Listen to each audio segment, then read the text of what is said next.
Kịch Trung Review kính chào quý vị. Đứa trẻ này, để tôi dạy dỗ. Sao cô lại ở đây? Lâm Mạc Hy, cô dám đánh tôi sao? Đúng vậy, cái tát này của tôi là thay mặt bà nội báo thù, đánh cái thứ cháu gái bất hiếu như cô. Lãnh tiểu thư, có chuyện gì vậy? Sao cậu lại để cho loại rác rưởi trà trộn vào đây hả? Lãnh tiểu thư, vị này là người bên trường mầm non Hoa Bội, đã hết sức tiến cử làm gia sư, đến để dạy tiểu thiếu gia. Cô ta thì làm giáo viên cái nỗi gì chứ? Mau đuổi ra ngoài. Việc này là do Lệ tổng đồng ý. Tôi là mẹ của Lệ Tuế Tuế, tôi có quyền quyết định giáo viên của con trai mình. Cô giáo Lâm, hay là hôm nay cô cứ về trước đi. Tôi vừa mới đến, vẫn chưa thể cứ thế mà về được. Hãy cho tôi thêm một cơ hội nữa đi. Muốn ở lại mà đi cầu xin một tên trợ lý thì có ích lợi gì chứ? Quỳ xuống xin lỗi tôi mau. Sao tôi phải quỳ xuống trước cô? Chỉ dựa vào việc tôi chính là nữ chủ nhân tương lai của cái nhà này. Ở đây tôi là người có quyền quyết định. Cô giáo, không được đi.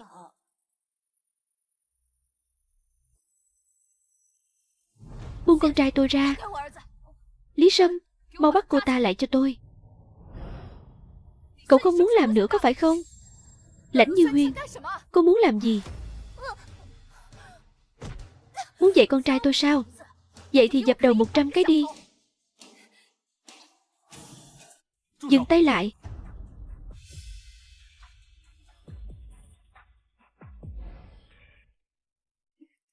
Tuế Tuế đang học ở đây. Các người ồn ào cái gì vậy? Lệ tổng, bên trường Hoa Bội kia cũng không biết làm ăn kiểu gì, lại đi tìm người này tới làm giáo viên. Theo em được biết, người phụ nữ này bị bệnh thần kinh, trước đây còn ra nước ngoài điều trị suốt mấy năm. Cô ta không thể làm giáo viên của Tuế Tuế được đâu. Lệ tổng, tôi ra nước ngoài không phải để chữa bệnh, mà là đi cho khuây khỏa. Tôi đã dùng thời gian rảnh rỗi để học chuyên ngành tâm lý trẻ em. Rõ ràng là đồ thần kinh. Đủ rồi. Tuế Tuế, nếu con không thích cô giáo này, ba sẽ cho cô ấy nghỉ việc.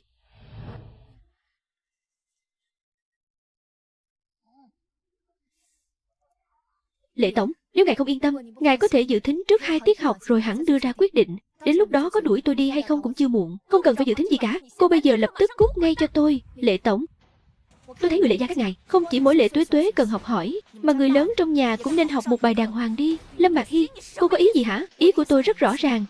Gia phong của Lệ gia cần phải được chấn chỉnh lại. Cô, Lý Sâm, đưa Lãnh tiểu thư ra ngoài đi. Dân thưa sếp, đừng mà Lệ tổng.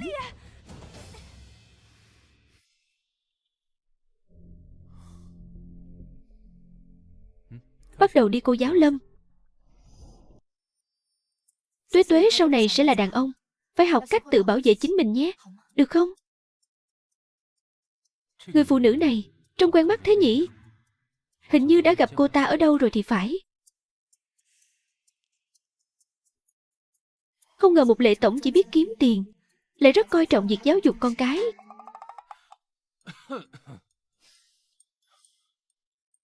Lâu như vậy rồi, cho tôi xem vẽ cái gì nào.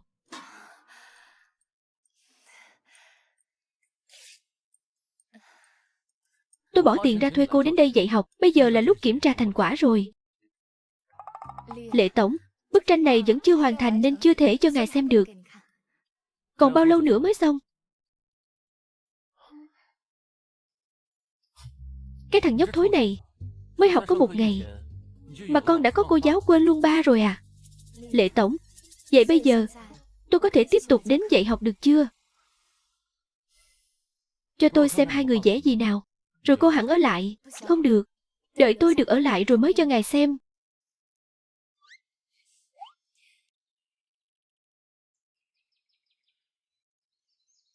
Lâm Mạc Hy, cô trà trộn vào Lệ gia rốt cuộc là có mục đích mờ ám gì? Tôi còn đang muốn hỏi cô đây. 4 năm trước, đứa con của tôi có phải vẫn còn sống không? Đương nhiên là chết rồi. Giấy chứng tử cô cũng xem qua rồi còn gì. Chỉ là một tờ giấy chứng tử mà thôi. Tùy tiện làm giả là có được ngay, chẳng chứng minh được điều gì cả. Bệnh viện có bao nhiêu bác sĩ, y tá đều có thể làm chứng. Nếu cô không tin thì tự mình đi mà điều tra. Được thôi, tôi sẽ tự đi điều tra. Lâm Mạc Hy, tôi cảnh cáo cô, Lệ tổng là vị hôn phu của tôi.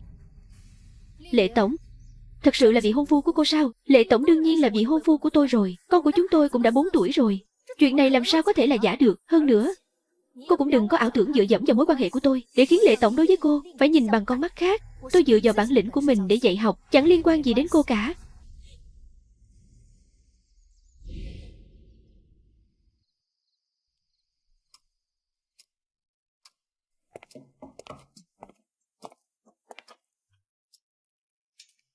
Lệ tổng, thật ra em đã về rồi. Hoàn toàn không cần thiết phải tìm gia sư cho Tuế Tuế nữa. Lệ tổng, em có một ý tưởng.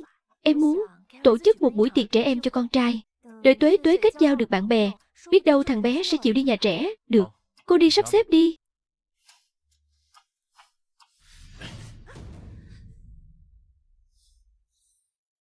Cô chỉ là mẹ của con tôi, chứ không phải người phụ nữ của tôi. Xin cô hãy nhận rõ thân phận của mình, tự trọng một chút đi.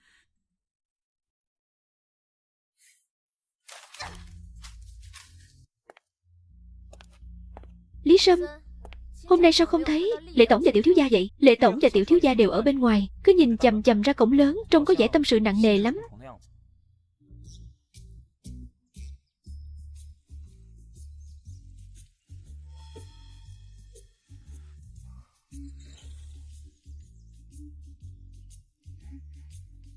Mình ra đó đi.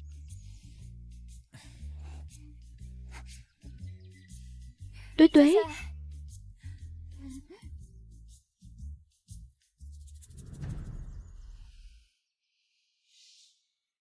Tuế Tuế à, con có muốn cùng cô đến trường học không?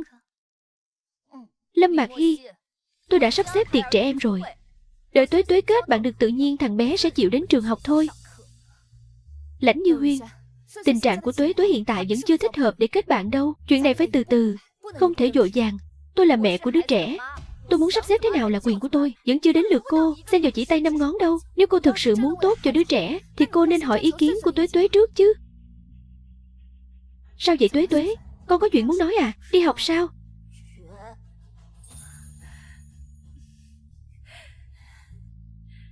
Lâm Mạc Hy, đây là con trai tôi. Cô ôm ấp cái gì chứ? Cô buông thằng bé ra. Cô cút ra cho tôi.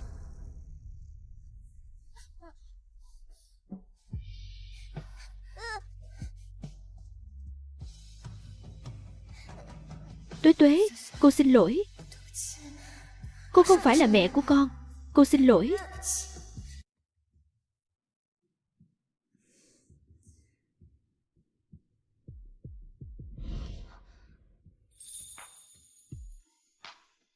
Cô giáo Lâm.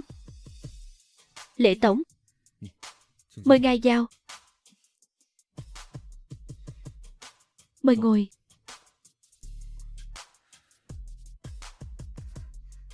Thật ngại quá. Tôi có làm phiền lúc anh đang làm việc không? Cô giáo Lâm có thể đến tìm tôi bất cứ lúc nào. Hôm nay tôi đến đây là muốn nói với anh về việc Tuế Tuế tham gia bữa tiệc dành cho trẻ em. Tôi lo Tuế Tuế sẽ không thích ứng được ở những nơi đông người. Trước đây tôi luôn nghĩ thằng bé bị tự kỷ là do thiếu thốn tình mẹ từ nhỏ. Sau này tìm được mẹ rồi, thằng bé không những không tốt lên mà còn trở nên nghiêm trọng hơn. May mà bây giờ có cô rồi, tôi coi như đã nhìn thấy hy vọng. Trẻ con mắc bệnh, làm cha mẹ thì nhất định phải kiên nhẫn. Nếu cô không yên tâm việc Tuế Tuế tham gia bữa tiệc, hay là cô cũng cùng đến bữa tiệc đi. Có cô ở bên cạnh, tôi tin là Tuế Tuế sẽ dễ dàng hơn trong việc tiếp nhận những người bạn nhỏ khác. Nhưng mà tôi sẽ bảo trợ Lý Lý chuẩn bị lễ phục dạ hội cho cô. Tiệc của trẻ em chắc không cần đến lễ phục đâu nhỉ? Những đứa trẻ có thể được tôi mời đến, phụ huynh đứng sau chúng chắc chắn đều là trâm anh thế Việt, nên không thể ăn mặc quá tuềnh toàng được. Cô giáo Lâm, tôi không có ý chê cô tuềnh toàng đâu.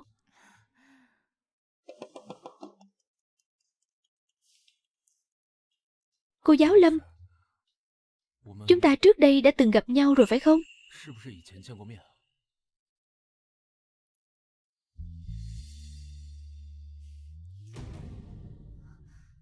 Lệ tổng, nếu ngài đã có vị hôn thê rồi thì nên cẩn trọng lời nói và hành động. Như vậy cũng là tốt cho đứa trẻ.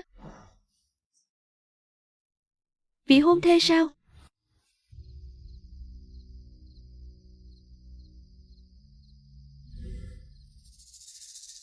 Tuế Tuế, cậu là con trai tôi. Nếu cậu không nghe lời tôi sẽ xử lý cậu dễ dàng như giẫm một con kiến vậy.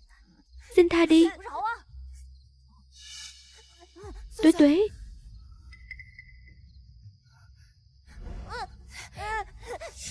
Lãnh Như Huyên, tôi đưa Tuế Tuế vào trong. Lâm Mạc Hy, tối nay tôi và con trai tôi mới là nhân vật chính. Còn cô, chỗ nào mát mẻ thì lượn ra đó cho khuất mắt.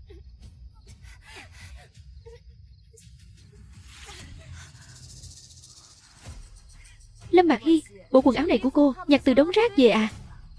Nhưng nghĩ lại cũng đúng, loại người như cô cũng chỉ xứng đáng mặc đồ rẻ tiền thôi. Đi thôi. Làm cái gì vậy? Cô đang làm cái gì vậy hả? Lệ tổng, Lâm Mạc Hy không phải là phụ huynh của đứa trẻ. Em đâu có mời cô ta đến. Là cô ta tự giác mặt dày tới đây, lại còn la lối ôm sòm. Thật không ra thể thống gì.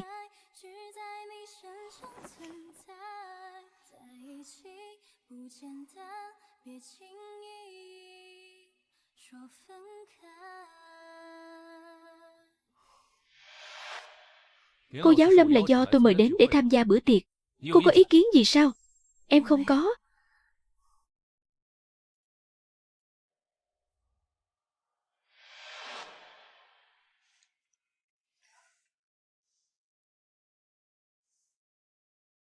Cô giáo Lâm, có phải cô không thích những dịp như thế này không?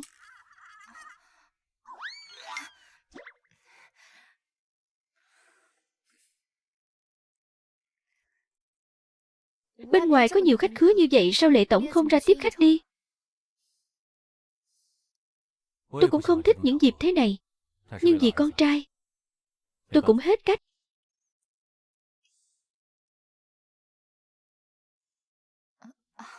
Chiếc áo khoác này vài hôm nữa giặt sạch rồi tôi sẽ trả lại cho ngài. Tôi không vội. Chúng ta ngồi đi. Chuyện lần trước cô giáo Lâm nói về vị hôn thê, tôi vẫn chưa hiểu rõ lắm, nên muốn hỏi cho ra nhẽ. Đây là chuyện riêng của Lệ tổng. Tôi không rõ.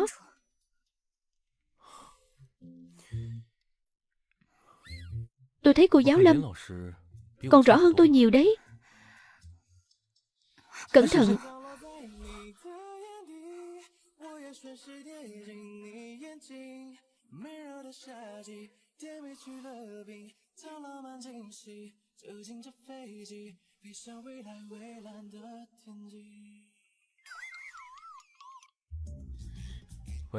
Trời đất ơi! Lâm Mạc Hy, cô mất trí rồi sao? Đây là phụ huynh học sinh của cô đấy. Cô đang làm cái quái gì vậy? Đồ câm à, mẹ của cậu là vì tiền của ba cậu nên mới quay về thôi. Bà ta vốn dĩ chẳng hề thích cậu. Lúc đó, cậu chính là đứa trẻ bị mẹ bỏ rơi.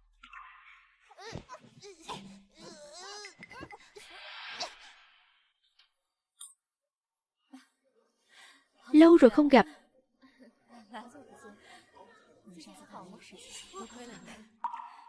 Bộ đồ thiết kế cao cấp của tôi. Lãnh tiểu thư, con trai tôi bị con trai cô đánh bị thương rồi. Cô xem chuyện này tính sao đây? Cái thằng nhóc con này đúng là nợ đòn mà. Dừng tay lại. Lâm Mạc Hy, lại là cô à? Cô bớt lo chuyện bao đồng đi. Lãnh Như Huyên, cô còn chưa điều tra rõ ràng mọi chuyện, đã không phân biệt phải trái mà đánh thằng bé. Có phải là quá hồ đồ rồi không? Mới tí tuổi đầu đã đánh người ta bị thương thì phải dạy dỗ cho đàng hoàng. Có ai nhìn thấy Lệ Tuế Tuế đánh người không? Những gì tôi thấy là hai đứa nhóc bọn họ bắt nạt Tuế Tuế.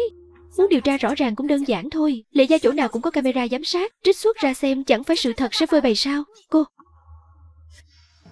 Tuế Tuế, Tuế Tuế.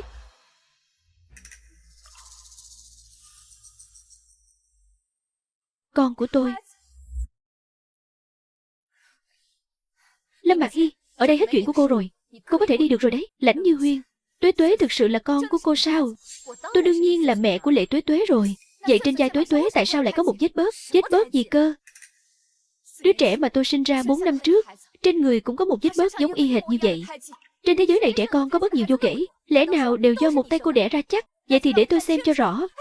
Cô Lệ tổng, con trai tôi không cố ý đâu. Xin ngài hãy tha cho chúng tôi đi. Lý Sâm, tôi không muốn nhìn thấy bọn họ ở hộ thành nữa. Lệ tổng, tha cho chúng tôi đi. Chúng tôi biết lỗi rồi Lệ tổng. Xin hãy tha cho chúng tôi. Lệ tổng, sao ngài có thể đổ mọi lỗi lầm lên đầu người khác chứ? Tôi làm việc không cần cô phải dạy. Lúc đó ngài không nên đi ra sân sau, mà đáng lẽ ra phải luôn luôn để mắt tới Tuế Tuế. Cô giáo Lâm, cô bớt nói vài câu đi. Vậy cô với tư cách là gia sư của Tuế Tuế, chẳng phải cô nên luôn luôn để mắt tới thằng bé sao? Lúc đó chẳng phải tôi đang ở cùng ngài sao? Nếu đã chướng mắt phong cách làm việc của tôi thì xin cứ tự nhiên rời đi.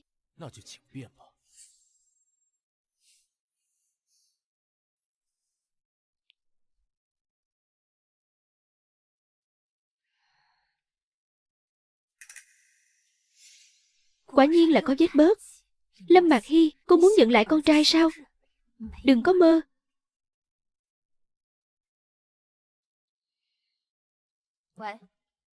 Đến bệnh viện ngay lập tức. Đưa bà nội đi. Như Huyên, có chuyện gì xảy ra rồi sao? Đừng hỏi nhiều như vậy.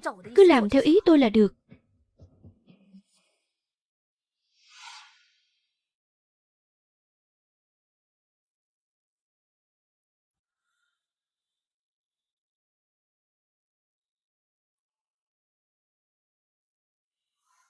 Tuế Tuế.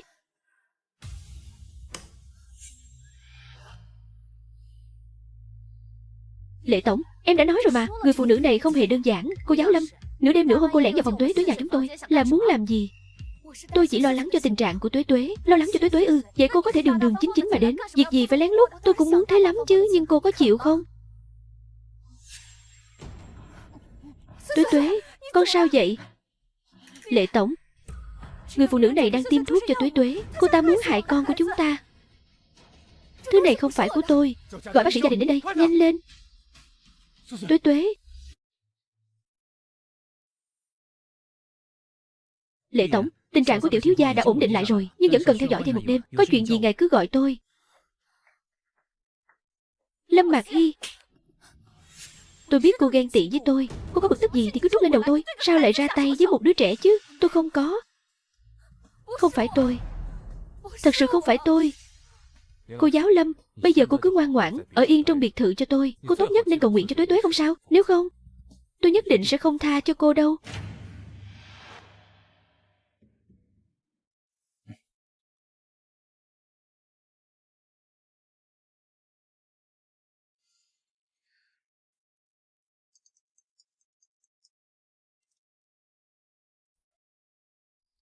Là Lâm tiểu thư phải không? Bà nội của cô mất tích rồi. Một người đang yên đang lành sao lại có thể mất tích được chứ? Lãnh Như Huyên, tôi xin cô đấy, cô thả tôi ra ngoài đi. Bà nội tôi mất tích rồi. Cuối cùng cô cũng chịu cầu xin tôi rồi sao?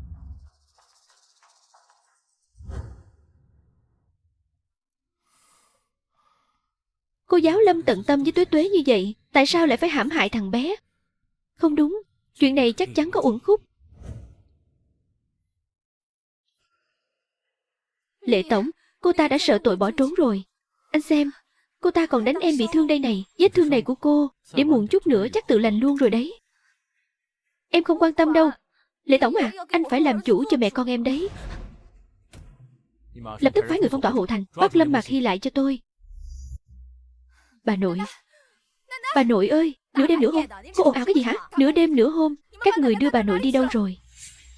Lâm Mạc Hy, bà ấy là mẹ ruột của tôi. Từ nay về sau chúng tôi sẽ tự chăm sóc, không cần người ngoài như cô nhúng tay vào. Lúc trước chính các người đã đuổi bà nội ra khỏi nhà, bây giờ lại đột nhiên đưa bà đi. Ai biết các người đang âm mưu gì? Này cô, bây giờ là cô cứ bám lấy bà già không buông. Trong lòng cô đang tính toán cái gì? Tôi muốn chữa bệnh cho bà nội. Chuyện này khó nói lắm. Nhớ cô chữa được một nửa rồi lại lấy bà già ra để uy hiếp chúng tôi thì sao? Tôi chữa bệnh cho bà nội, chưa từng đòi các người một xu nào. Nói hay hơn hát. Trừ phi cô đưa bà già rời khỏi hộ thành. Đúng đấy, sau này vĩnh viễn đừng có vắt mặt về làm phiền chúng tôi nữa. Không được, hộ thành có điều kiện y tế tốt nhất. Bệnh của bà nội phải được chữa trị ở đây. Nói tóm lại một câu, có đi hay không? Không đi thì cút ngay cho tôi. Nếu không thì cả đời này cô đừng hòng gặp lại bà già nữa. Mau cút khỏi nhà tôi. Mạc Hy. Bà nội, bà nội. Được, tôi đi.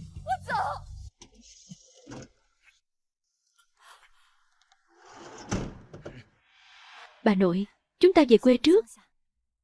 Đợi cháu liên hệ được bệnh viện sẽ đưa bà đi chữa bệnh.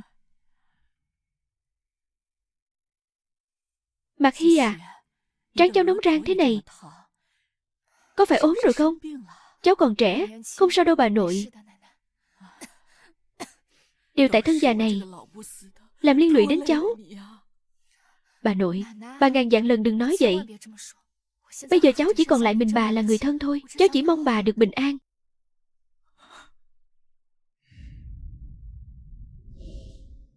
Không biết Tuế Tuế giờ ra sao rồi?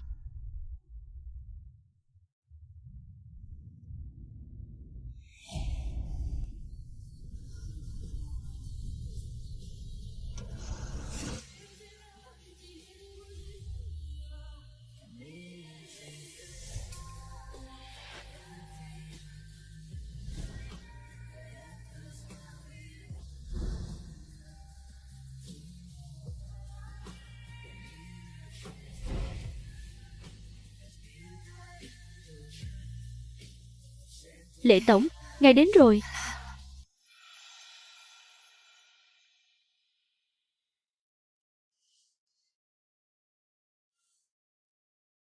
Lý Sâm. Lý Sâm, bà nội tôi đâu rồi? Cô yên tâm đi, bà nội cô đang ở phòng khác, đang được bác sĩ gia đình điều trị rồi, đã không sao rồi. Lý Sâm, tối hôm qua có phải Lệ tổng đã đưa chúng tôi về không? Lúc Lệ tổng bế cô vào nhà, tất cả chúng tôi đều giật mình. Bao nhiêu năm qua chưa từng thấy Lệ tổng lo lắng cho ai đến vậy. Nếu Tuế Tuế là đứa trẻ đó, vậy chẳng lẽ Lệ tổng chính là người đàn ông của 5 năm trước?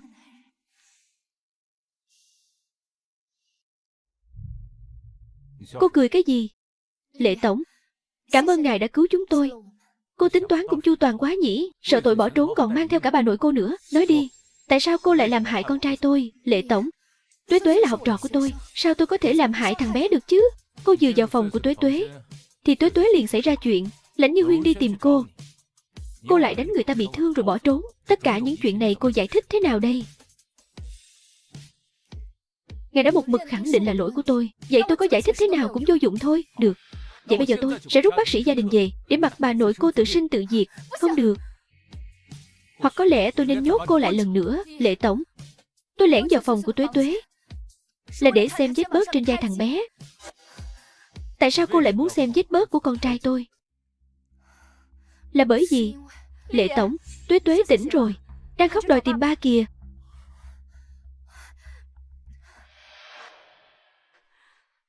Tuế Tuế của mẹ, con chịu khổ rồi, mau để mẹ xem nào.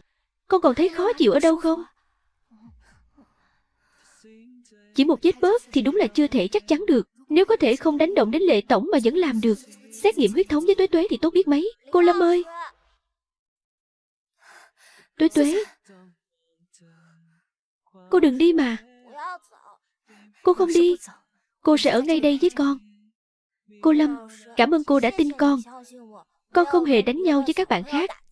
Cô biết mà, Tuế Tuế là một đứa trẻ ngoan, rất nghe lời. Cô Lâm, con muốn đến trường mầm non đi học. Thật sao con? Ba ơi, có được không ạ? Chỉ cần sức khỏe của con không sao thì lúc nào cũng được hết. Con muốn cô Lâm dạy con cơ. Đương nhiên rồi, bức tranh tuyệt đẹp của chúng ta vẫn chưa vẽ xong mà.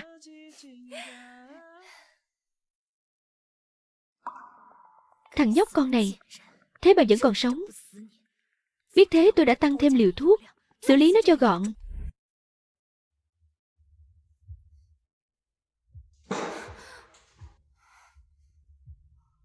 Cô Tạ, tôi có thể đổi ghế văn phòng khác được không? Cô mà cũng đòi ngồi chung với chúng tôi sao? Đừng tưởng chúng tôi không biết. Cái danh giáo viên của cô, đến cái bằng đại học còn chẳng có. Giáo viên của mầm non Hoa Bội chúng tôi bét nhất cũng phải tốt nghiệp thạc sĩ. Dù tôi không có bằng đại học, nhưng tôi có chứng chỉ tâm lý học trẻ em. Ba cái mớ giấy lộn của cô, ai mà biết được mua từ cái chợ trời nào về chứ? Cô Tạ này, cô phải báo cáo với hiệu trưởng đi. Cái loại người như cô ta dựa hơi đi cửa sau để vào đây, không thể giữ lại trường mình được. Phải đuổi cổ cô ta đi. Cô ta mà ở lại trường chỉ làm chậm tiến độ giảng dạy của chúng ta, kéo tụt đẳng cấp của ngôi trường này xuống thôi. Lâm Mạc Hy, tôi mà là cô á, tôi sẽ biết tự trọng một chút. Ngoan ngoãn mà tự nộp đơn xin nghỉ việc đi. Tôi không làm gì sai cả. Dựa vào đâu mà bắt tôi nghỉ việc? Lâm Mạc Hy, cô đừng có rượu mời không muốn lại muốn uống rượu phạt. Cô Tạ, cô làm cái gì vậy? Năng lực của cô Lâm ai cũng thấy rõ như ban ngày. Dựa vào đâu mà ép cô ấy nghỉ việc? Thầy Nghiêm, anh bênh vực cô ta như vậy, không khéo lại phải lòng người phụ nữ này rồi cũng nên. Có những kẻ tâm thuật bất chính nhìn đâu cũng thấy đen tối, biến đi cho khuất mắt. Nhiệm vụ mà hiệu trưởng giao cho tôi là thuyết phục bé Lệ Tuế Tuế đến trường đi học. Một khi tôi đã làm được thì tôi hoàn toàn có tư cách ở lại trường mầm non này. Lâm Mạc Hy, tôi đã đến đó 3 lần để thuyết phục Lệ Tuế Tuế đi học. Cô mới đến được mấy ngày mà thằng bé đã đồng ý đến trường mầm non rồi sao? Tuế Tuế sắp đến rồi, thực hư thế nào lát nữa sẽ rõ. Lâm Mạc Hy, hôm nay tôi cứ để lời ở đây. Nếu Lệ Tuế Tuế không đến trường thì cô hãy tự giác cuốn gói nghỉ việc đi. Được thôi. Vậy nếu thằng bé đến thì tôi sẽ nghỉ việc. Cô Tạ, cô đừng bốc đồng. Học kỳ sau cô sắp được thăng chức làm chủ nhiệm rồi đấy. Đừng lo. Lệ Tuế Tuế chắc chắn sẽ không đến trường mầm non đâu. Tôi chấp nhận. Nếu hôm nay Lệ Tuế Tuế không đến, tôi sẽ từ chức. Này cô Lâm, cô cũng đừng nóng vội quá. Tôi nghe nói tiểu thiếu gia Lệ gia rất khó chiều. Giáo viên nào đến đó cũng đều sôi hỏng bỏng không? Tôi thấy hay là bỏ qua chuyện này đi. Cô Lâm, Lệ gia gọi điện đến rồi, báo là Lệ Tuế Tuế sẽ đến lớp. Hiệu trưởng, Lệ Tuế Tuế sắp đến trường mầm non học rồi. Đúng vậy, Tuế Tuế là học sinh mới chuyển đến, cứ sắp xếp cho thằng bé một chỗ ngồi là được.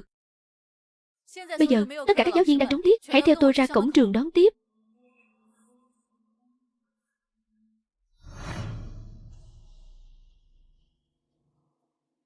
Sao thế nhỉ? Sao giờ này vẫn chưa tới, hiệu trưởng? Chắc chúng ta bị Lâm Mạc Hy lừa rồi. Cuộc điện thoại ban nãy chắc chắn là do cô ta mạo danh. Người nhà Lệ gia, đợi đến khi chúng ta tin sái cổ, thì lại gọi thêm một cuộc nữa bảo là hôm nay bận việc nên không đến được. Cô Lâm hay là cô gọi điện thoại qua đó hỏi thăm tình hình xem sao, hiệu trưởng? Tuế Tuế đã hứa với tôi thì thằng bé nhất định sẽ đến, cô cứ yên tâm đi. Lâm Mạc Hy, cái loại người vừa thích nói dối, lại không có cả chứng chỉ sư phạm, không có tư cách ở lại mầm non Hoa Bội này. Hiệu trưởng, không thể giữ người này lại trường mầm non được nữa. Cô ta mà không đi thì chúng tôi không phục đâu. Mọi người bình tĩnh, đừng kích động, chúng ta cứ chờ thêm chút nữa xem sao. Chúng tôi tuyệt đối không chờ nữa, vì một người không bao giờ đến mà đã làm lỡ dở hết giờ học của bọn trẻ rồi. Những tổn thất này, Lâm Mạc Hy phải một mình bồi thường. Đúng vậy, cô ta phải bồi thường. Cô giáo Lâm, nên giải quyết chuyện này thế nào đây? Đương nhiên là cuốn gói khỏi mầm non Hoa Bội rồi.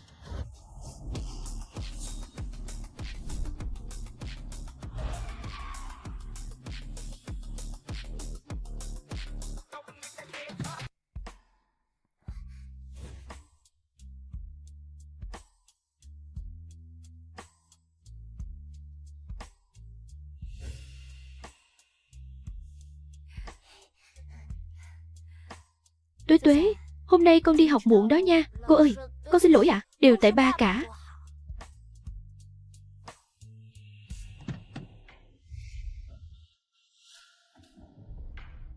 Lệ tổng, cảm ơn ngài đã hạ cố đến thăm trường mầm non của chúng tôi. Mời ngài đi lối này ạ.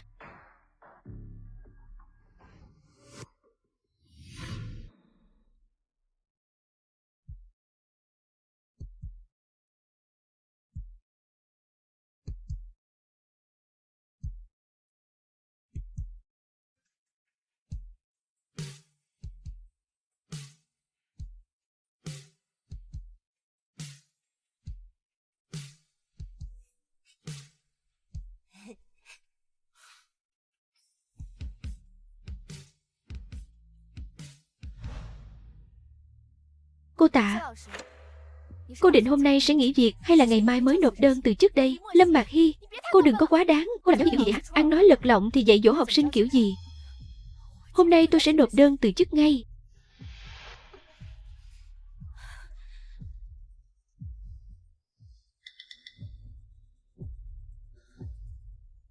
Lãnh tiểu thư, cô Tạ, cô có muốn trả thù không? Lãnh tiểu thư, Lâm Mạc Hy cô ta thực sự quá đáng lắm rồi.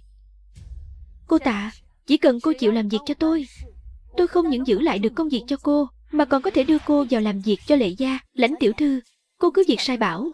Cái mạng nhỏ này của tôi từ nay giao hết cho cô. Hi hi à, hôm nay cháu không đến Lệ gia sao? Cháu vừa từ trường mầm non qua đây, lát nữa muộn muộn chút cháu qua đó cũng được. Bà thấy vị Lệ tổng này hoàn toàn không giống như những gì người ngoài đồn đại, rằng cậu ấy là một kẻ vô tình vô nghĩa. Con người cậu ấy thực ra cũng rất tốt. Hi hi này, vậy bây giờ cháu với cậu ấy. Bà nội à, bà đừng nghĩ linh tinh nữa. Ngày ấy chỉ là phụ huynh học sinh của cháu thôi, không thể làm rối loạn mối quan hệ này được đâu. Bà lại thấy hai đứa thực sự rất xứng đôi đấy. Bà nội, bà lo dưỡng bệnh cho tốt đi ạ. Đừng có lo lắng bận tâm chuyện của cháu nữa. Ở chỗ của bà, cháu cứ hoàn toàn yên tâm đi. Đây là bệnh viện tư nhân của Lệ gia. Hai người bọn họ đừng hòng có thể tùy tiện đưa bà đi đâu được nữa. Vừa nãy ta đã bảo con thế nào hả? Vẽ không xong thì phải chịu phạt.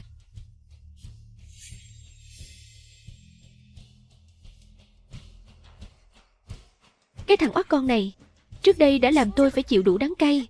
Đến lần này ta sẽ tự tay dạy dỗ lại con, xem làm thế nào để trở thành một đứa trẻ ngoan. Cái đồ câm lầm lì nhà con, ta có thiếu gì cách để trị. Lãnh tiểu thư, cây kim này mà đâm vào sẽ không để lại dấu vết gì đâu. Cô cứ việc làm tiếp đi. Bây giờ thằng ranh này là do tôi quản lý.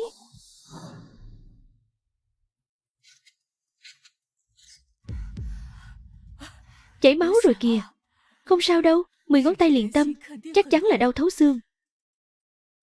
Sao tự dưng cháu lại có cảm giác như nghe thấy tiếng khóc của Tuế Tuế nhỉ? Bà nội, bà cứ nghỉ ngơi đi nhé.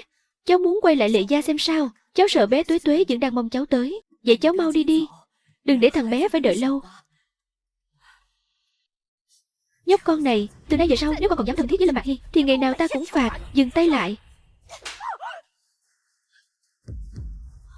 Động tay với con, cô còn xứng làm mẹ không? Tôi dạy dỗ con tôi thì có liên quan cái quái gì đến cô? Xin lỗi Tuế Tuế ngay, đồ đê tiện. Cô buông tôi ra, hai người đang làm cái quái gì vậy? Lâm Mạc Hy, tôi xử lý cô. Nhào vô đây. Cô giáo Lâm, cô bình tĩnh lại đi. Tôi không thể bình tĩnh được. Kẻ nào dám đụng đến con trai tôi sẽ liều mạng với kẻ đó. Tuế Tuế, con có bị thương ở đâu không? Lệ tổng, người phụ nữ này hết lần này đến lần khác bắt nạt em, mà lại còn ngay tại Lệ gia. Cô ta căn bản không hề coi anh ra gì cả. Cô giáo Lâm, rốt cuộc chuyện này là sao? Phương pháp dạy con đầy áp lực của Lãnh Như Huyên chỉ càng làm bệnh tình của Tuế Tuế thêm trầm trọng. Tuế Tuế là con trai tôi mang nặng đẻ đau sinh ra. Trên thế giới này không ai sót thằng bé hơn tôi. Sao tôi có thể đánh mắng Tuế Tuế được chứ? Rõ ràng là cô đang đổi trắng thay đen, vu khống tôi. Lãnh Như Huyên, ai mới là kẻ đổi trắng thay đen hả? Cô Tạ, cô nói xem vừa nãy ai đã đánh mắng Tuế Tuế? Là cô ta, chính là cô ta. Tự nhiên xông vào đánh người. Tôi và Lãnh tiểu thư đang dạy Tuế Tuế vẽ tranh, cô ta đột nhiên lao vào kiếm chuyện gây sự. Lệ tổng, cô ta đang nói dối. Lệ tổng, để em nói cho anh nghe thêm chuyện này nhé. Thực ra Lâm Mạc Hy căn bản không hề có bằng cấp sư phạm. Cô ta thậm chí còn chưa tốt nghiệp đại học, huống hồ là đi dạy ở mầm non Hoa Bội. Chính cô ta đã lừa gạt tất cả chúng ta. Cô giáo Lâm, những lời cô ta nói có phải sự thật không? Tôi quả thực không có bằng cấp, nhưng tôi giáo dục bọn trẻ bằng tình yêu thương, tuyệt đối không thua kém bất kỳ giáo viên khác. Vậy vừa nãy cô nói, kẻ nào dám đụng đến con trai tôi, câu đó là có ý gì? Tôi luôn coi Tuế Tuế như con ruột của mình, nên trong lúc nóng giận mới lỡ lời thôi. Cô đúng là đồ không biết xấu hổ. Bây giờ cô muốn chiếm đoạt con trai tôi, còn muốn chiếm luôn cả Lệ tổng à? Tôi không có. Một gia sư mà hành vi không đoan chính thì làm sao mà dạy dỗ người khác được chứ? Đúng vậy đó Lệ tổng, cô ta không còn tư cách để dạy dỗ Tuế Tuế nữa đâu. Hơn nữa chuyện này cũng sẽ làm ảnh hưởng đến danh tiếng của Lệ gia và của ngài. Lệ tổng, tôi chỉ thật lòng yêu thương Tuế Tuế, tôi không hề có ý định quyến rũ ai cả. Ai mà biết cô còn mưu mô gì nữa chứ? Đủ rồi. Cô giáo Lâm, cô tạm thời cứ về trước đi.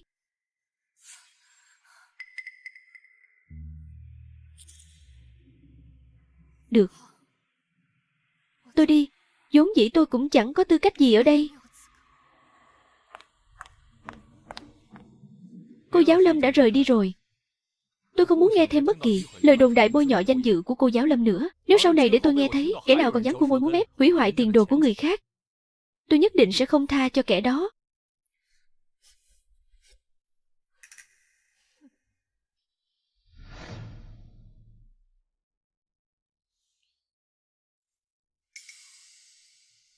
Lệ tổng, sếp có phải đang phiền lòng chuyện của cô giáo Lâm không?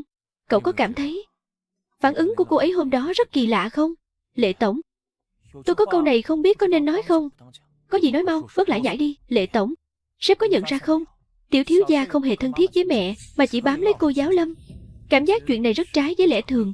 Cậu chắc chắn nhà họ Lãnh chỉ có một cô con gái chứ? Chỉ có một thôi ạ? Cậu chắc chắn đêm 5 năm trước, người phụ nữ đã cứu tôi chính là đại tiểu thư nhà họ Lãnh sao? Chính xác 100% ạ? Lệ tổng, lúc đó đón Lãnh Như Huyên về đây là do tôi quá nóng vội. Có một việc quan trọng mà tôi quên chưa làm. Lệ tổng, có phải là xét nghiệm ADN không?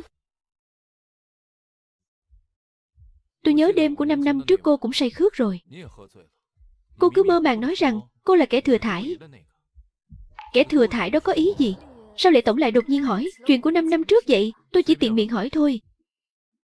Lúc đó em sinh xong Tuế Tuế thì mắc chứng trầm cảm sau sinh. Nhiều chuyện em cũng không còn nhớ rõ nữa. Sau khi cô sinh Tuế Tuế, tại sao lại dứt bỏ thằng bé? Nhà họ Lãnh chúng ta ở Hộ Thành cũng coi là gia đình có máu mặt. Cô chưa chồng mà chữa, truyền ra ngoài thì mất hết thể diện của cái nhà này. Không thể giữ đứa bé này lại. Tôi đã sớm bị các người đuổi khỏi nhà họ Lãnh rồi. Đứa trẻ này và các người không có bất kỳ quan hệ nào hết. Lệ tổng, chuyện này em thật sự là thân bất do kỹ. Năm đó em chưa chồng mà chữa, bố mẹ lo sợ chuyện này bị đồn ra ngoài nên mới bắt em lén lút sinh con. Nhưng sau khi sinh xong, em lại bị trầm cảm sau sinh. Bố mẹ cảm thấy đứa trẻ này có thể xung khắc với em, thế nên mới đem Tuế Tuế mang cho người khác. Gia đình em thật sự không hề muốn dứt bỏ Tuế Tuế, chỉ là không ngờ gia đình kia lại vô trách nhiệm đến mức dứt bỏ Tuế Tuế. Lệ tổng, anh định làm gì vậy? Chỉ là lấy máu, kiểm tra sức khỏe định kỳ thôi. Cô cứ ngoan ngoãn phối hợp là được. Đừng tưởng em không biết. Anh muốn lấy máu để em và Lệ Tuế Tuế làm xét nghiệm huyết thống. tôi tuyệt đối sẽ không để các người được như ý đâu. Cô giáo Lâm có rảnh không? Tôi có việc này cần cô giúp một tay. Cô giáo Lâm vẫn còn tiết dạy. Lệ tổng, đây là trường mầm non, là môi trường giáo dục, tôi biết. Nên hy vọng cô giáo Lâm nể mặt một chút.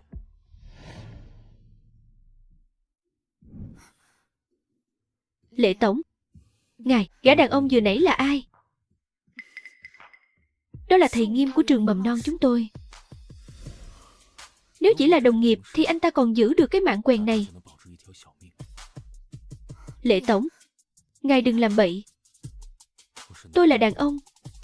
Tôi nhìn một cái là nhận ra tên nhóc đó có ý với cô. Cậu ta còn muốn anh hùng cứu mỹ nhân, cũng không tự lượng sức xem mình có tư cách hay không. Lệ tổng, trước đây sao tôi không nhận ra nhỉ? Ngài còn thích cậy thế hiếp người. Những chuyện cô không biết còn nhiều lắm.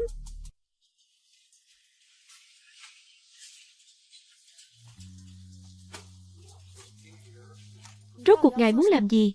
Tại sao đột nhiên đưa tôi đến thử máu? Tôi chỉ muốn xác nhận một chút.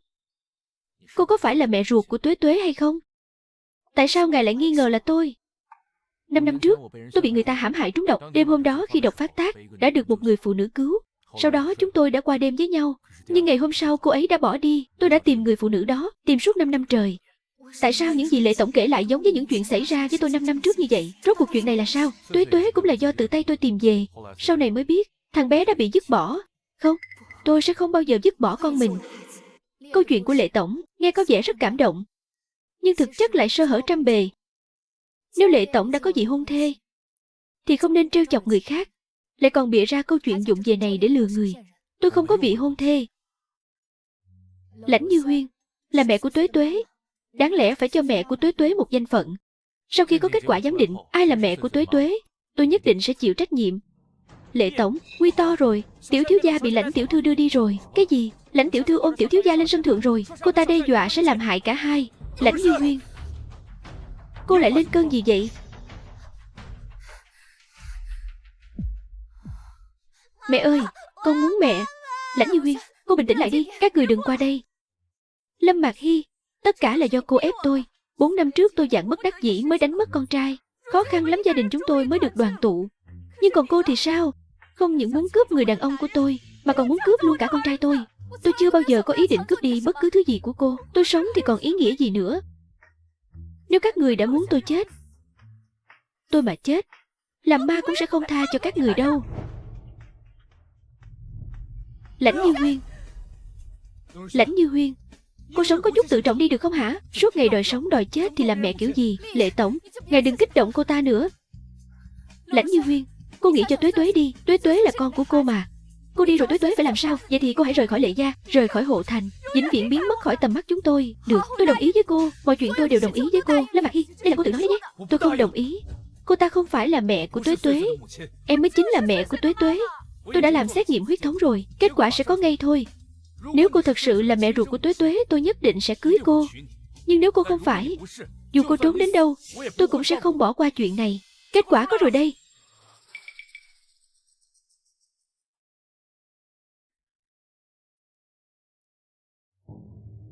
Cái gì?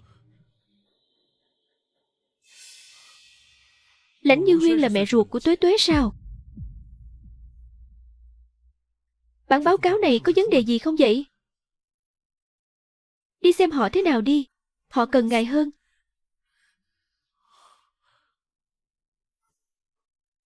Vậy còn cô?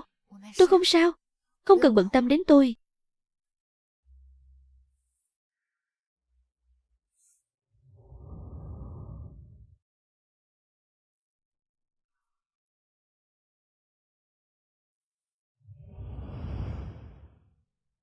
Lệ tổng, em sai rồi.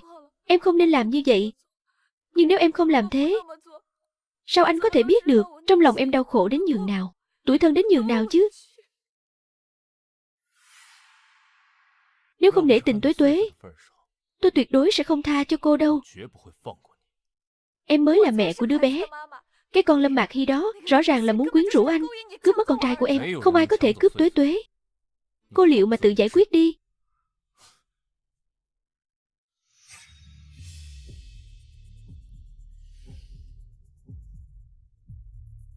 Cô Lãnh, tôi làm việc thì cô cứ yên tâm. Nếu không có tôi diễn dở khổ nhục kế này để đánh lạc hướng bọn họ, cô nghĩ mình có thể làm trót lọt sao?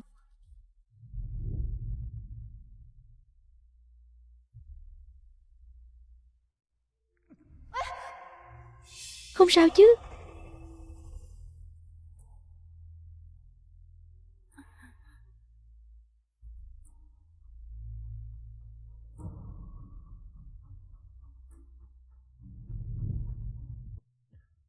Cô giáo Lâm, cô định đi đâu? Để tôi đưa cô đi. Tôi thực hiện lời hứa của mình, thu dọn một chút rồi đưa bà nội rời đi. Lãnh Như Huyên đã mất bình tĩnh rồi, cô cũng muốn mọi chuyện rối thêm sao? Cô định đưa bà nội đi đâu? Cô có thể đi đâu được chứ, Lệ Tổng? Tôi hy vọng ngài cũng có thể thực hiện lời hứa của ngài. Ngài đã nói ngài sẽ cho mẹ của Tuế Tuế một danh phận. Tôi, Lệ Tổng, tiểu thiếu gia đang la hét ầm ĩ trong phòng học, chúng tôi đều sợ cậu bé bị thương. Ngài mau đến xem thử đi. Tiểu thiếu gia, cậu cẩn thận một chút, kẻo ngã bây giờ. Tiểu thiếu gia, đưa cho tôi. Cậu đừng để ngã. Tuế Tuế bị hoảng sợ rồi, xuất hiện phản ứng kích động rồi. Tuế Tuế, cô giáo Lâm đừng rời xa Tuế Tuế. Tuế Tuế, Tuế Tuế, con đã có ba mẹ ở bên cạnh rồi. Con không chịu đâu, con chỉ cần cô giáo Lâm thôi.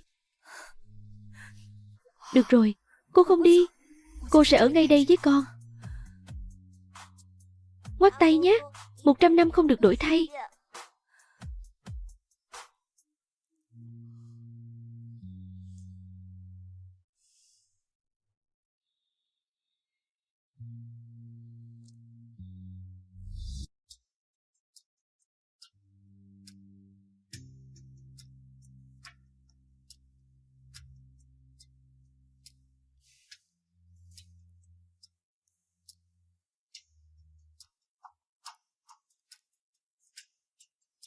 Lệ Tổng, muộn thế này rồi sao ngài vẫn chưa nghỉ ngơi?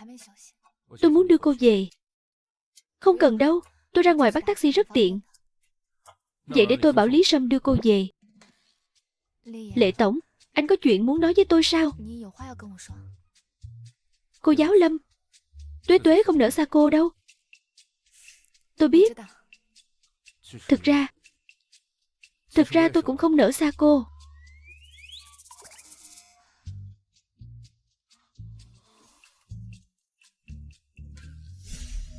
Lâm Mạc Hy vốn dĩ định tha cho cô một mạng, là tự cô có đường sống mà không chịu đi, lại cứ đâm đầu vào chỗ chết. Anh Lý, anh cứ về trước đi, từ đây đến bệnh viện cũng chỉ còn vài bước chân thôi. Tôi không sao đâu. Vậy cô giáo Lâm, cô đi đường cẩn thận nhé. Đến nơi thì nhớ nhắn cho Lệ Tổng một tin.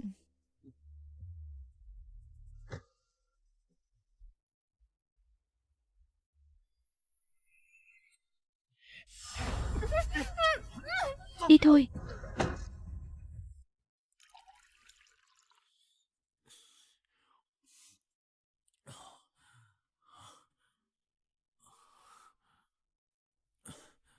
Lệ Tổng, tôi đã đưa cô giáo Lâm đến tận cửa bệnh viện rồi ạ.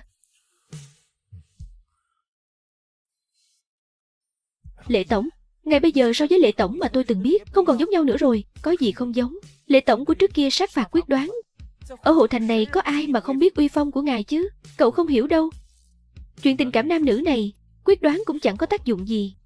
Nếu Lệ Tổng đã không buông bỏ được cô giáo Lâm, vậy thì cứ bắt cô giáo Lâm lại, giam cô ấy ở một nơi thật bí mật, để cô ấy không bao giờ có thể thoát khỏi lòng bàn tay của ngài. Cái tên tiểu tử nhà cậu coi tôi là loại người gì vậy hả? Hình như làm vậy cũng được đấy chứ.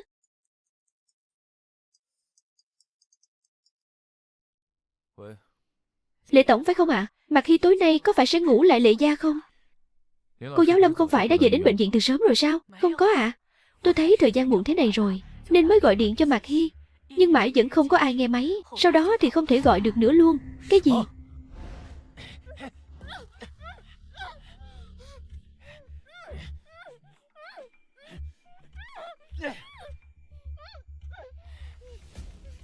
Đang làm cái quái gì thế hả? Xử lý đi. Con ả này xinh đẹp thế này, xử lý thì tiếc lắm. Để ông đây nếm thử chút đã. Nếm cái gì mà nếm? Nhanh chóng xử lý rồi còn đi lấy tiền.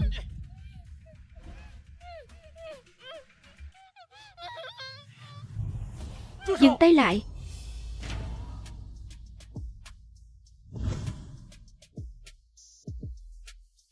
Dừng tay.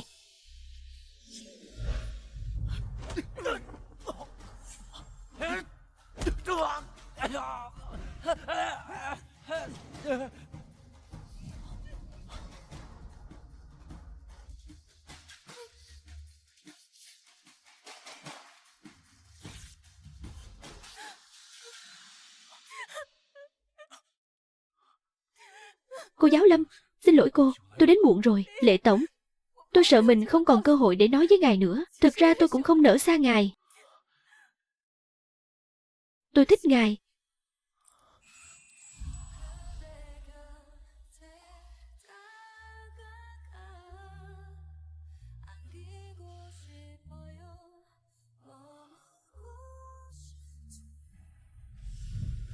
Lệ tổng, xin tha mạng ạ. Nói là kẻ nào sai các người đến đây? Là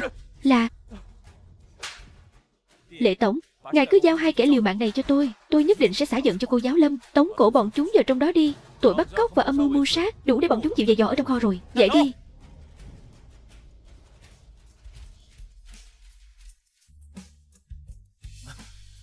Có phải cô bị thương rồi không? Có lẽ bị trật chân rồi. Lệ tổng, cô giáo Lâm, cô đã bị thương rồi thì đừng cố tỏ ra mạnh mẽ nữa. Nếu như để bị thương lần hai thì sẽ thành người què mất đấy. Tôi cũng đâu phải làm bằng giấy. Làm gì mà yếu đuối đến thế chứ.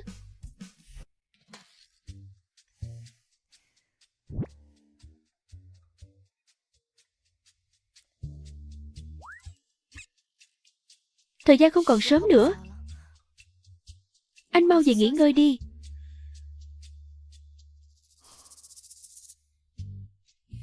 Tối nay tôi không về nữa. Không về nữa sao?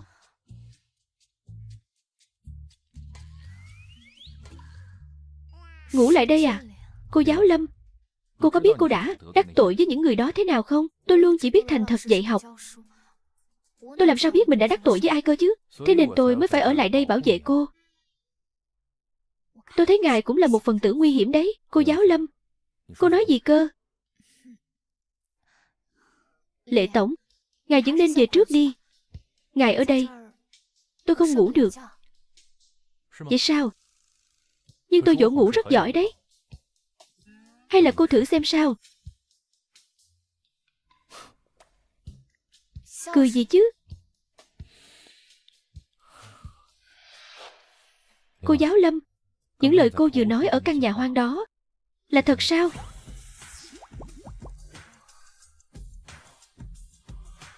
Cô nói cô thích tôi.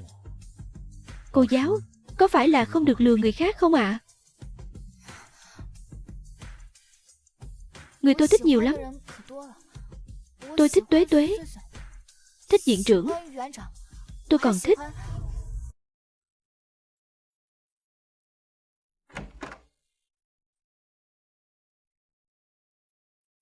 cô giáo Lâm.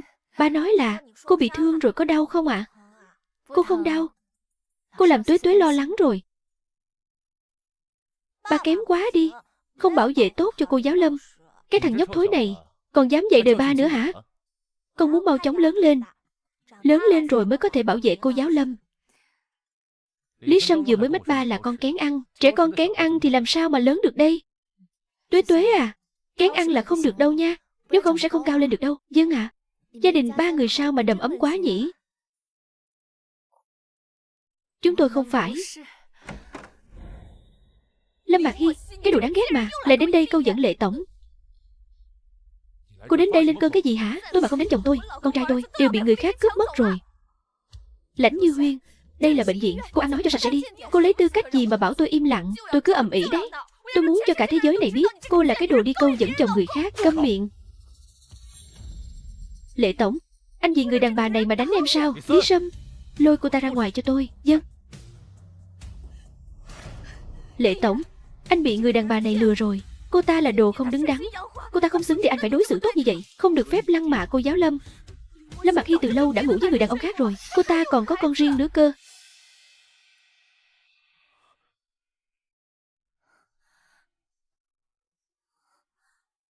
Cô ta nói đúng.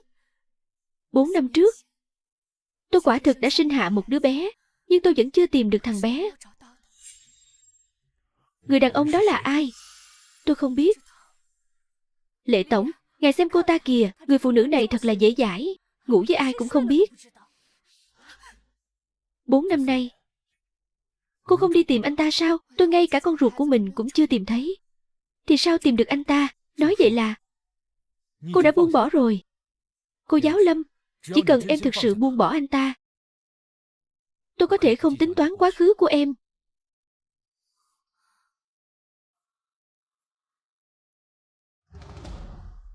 Lâm Mạc Hy, cho dù Lệ tổng không để tâm, nhưng có những món nợ cô không chối cãi được đâu. Mạc Hy, chúng tôi khó khăn lắm mới tìm được con trai cho cô, còn có cả người đàn ông vô trách nhiệm này nữa. Chúng tôi đều đưa đến cho cô cùng một lúc rồi đây. Cô đừng nói nhà họ Lãnh chúng tôi nợ cô cái gì nữa nhé. Đúng vậy, sau này cô cứ dẫn chồng và con trai cô sống thật tốt đi, đừng làm phiền nhà họ Lãnh chúng tôi và Lệ gia nữa. Mẹ ơi, con là Tiểu Ngạn đây. Mẹ.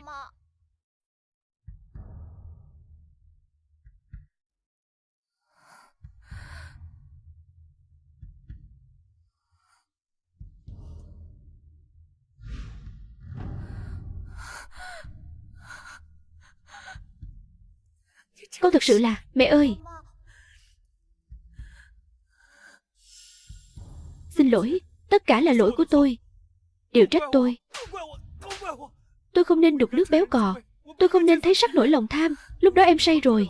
Tôi quả thật vốn dĩ muốn đưa em về nhà, nhưng em cứ ôm chầm lấy tôi nên tôi mới... Anh đừng nói nữa, tôi không muốn nghe. Mạc Hy, tôi xin em tha thứ cho tôi đi.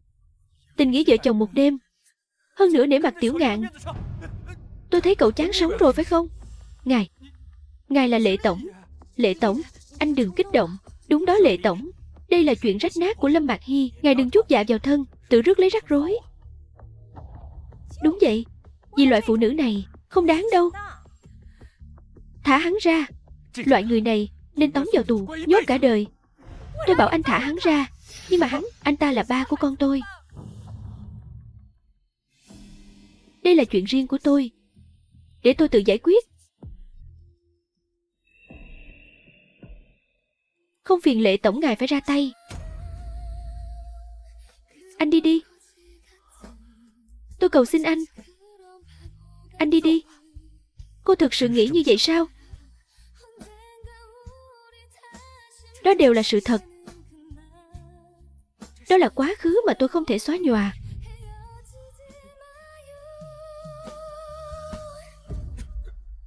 Ba ơi,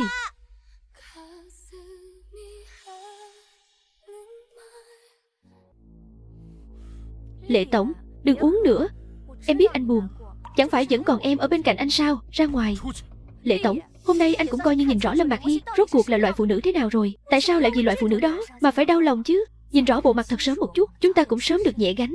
Anh thấy đúng không? Câm miệng, tôi không rảnh nói nhảm với cô. Lệ tổng, anh ở Hộ Thành là nhân vật lớn hô mưa gọi gió. Cả cái Hộ Thành này có ai mà không biết. Lời anh nói ra luôn là nhất ngôn cửu đỉnh. Lãnh Như Huyên, cô bớt dòng vo tam quốc với tôi đi. Có gì thì nói toẹt ra đi. Trước đây trên sân thượng trường mầm non anh đã nói thế nào? Anh nói chỉ cần ai là mẹ của Tuế Tuế anh sẽ cưới người đó. Bây giờ lời của Lệ tổng nói ra chỉ như gió thoảng ngoài tai sao? Lãnh Như Huyên, cô bớt cái giọng mỉa mai đó đi. Tôi nói cho cô biết, sức chịu đựng của tôi có giới hạn thôi. Vậy thì tốt thôi, anh cứ xử lý tôi đi, để Lệ Tuế Tuế mất mẹ luôn cho xong. Cô tránh đường cho tôi không thèm chấp kẻ như cô. Cút ngay.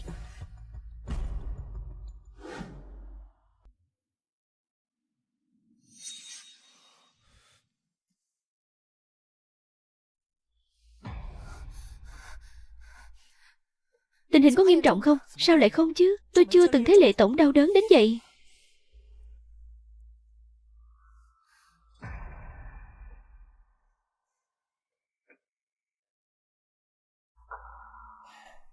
Lệ tổng, thằng em này cũng chỉ có thể giúp sếp đến đây thôi. Ngài sao vậy? Cô giáo Lâm. Tôi.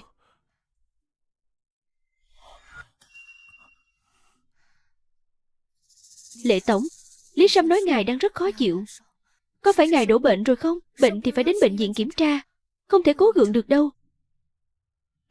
Cô giáo Lâm vẫn còn bận tâm đến tôi sao? Ngài là ba của Tuế Tuế, nhỡ ngài có mệnh hệ gì, Tuế Tuế biết phải làm sao. Nếu tôi không phải là ba của Tuế Tuế, nếu cô cũng không có chuyện của 5 năm trước, nếu như Lãnh Như Huyên nói đúng. Tôi không phải là một người phụ nữ tốt đẹp gì. Tôi không xứng. Xứng hay không là do tôi quyết định.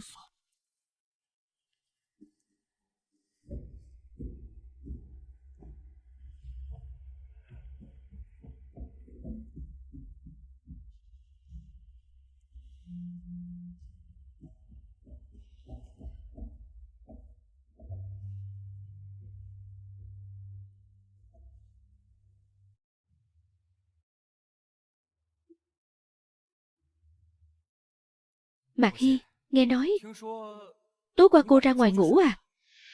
Tôi biết mà, chẳng ai thích nằm mãi trong bệnh viện cả. Thế nên tôi đã báo với bác sĩ làm thủ tục xuất viện cho cô. Chiều nay cô có thể xuất viện được rồi. Sao anh dám tự ý quyết định thay tôi? Hi hi à. Tôi biết. Cô cứ yên tâm. Tôi sẽ chịu trách nhiệm với cô mà. Chiều nay nhớ đợi cô xuất viện xong, tôi sẽ kết hôn với cô luôn. Ai nói là tôi sẽ lấy anh chứ? Anh Dương, có những chuyện tôi phải nói cho rõ ràng. Đứa bé thì tôi nhận, nhưng tôi tuyệt đối không bao giờ kết hôn với anh đâu. Lâm Mạc Hy, tôi nói cho cô biết nhé, đám cưới này cô có muốn hay không cũng phải cưới. Lại đây, cô tưởng tôi không biết chắc.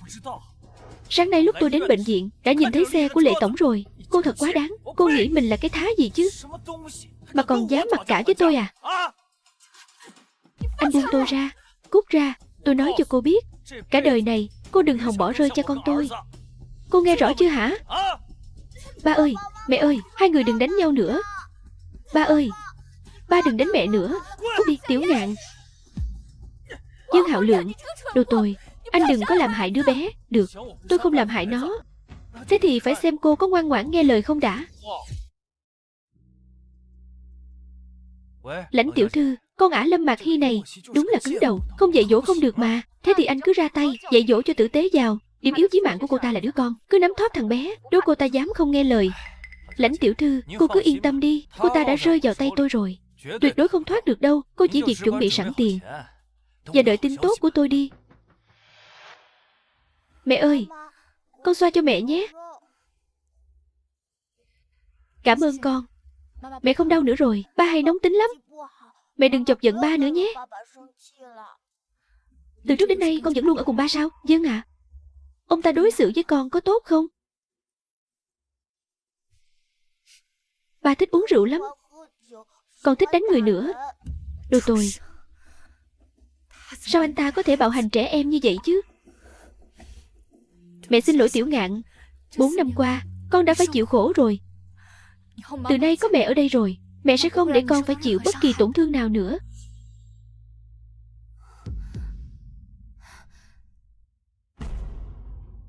Tiểu Ngạn, vết bớt trên da con đâu rồi? Sao lại không thấy nữa? Con cũng không biết nữa. Trước khi đến tìm mẹ, ba đã dán một thứ gì đó lên vai của con. Nhưng mà thứ này chỉ dính được có 2 ngày thôi. Tôi đã nói chuyện với bác sĩ rồi, có thể xuất viện bất cứ lúc nào. Bây giờ thu dọn đồ đạc, chúng ta đi ngay lập tức. Tôi vẫn còn thấy mệt, chưa thể xuất viện được. Lâm Mạc Hy, tôi khuyên cô bớt giở trò với tôi đi. Nắm đấm của tôi không có nể nang ai đâu đấy.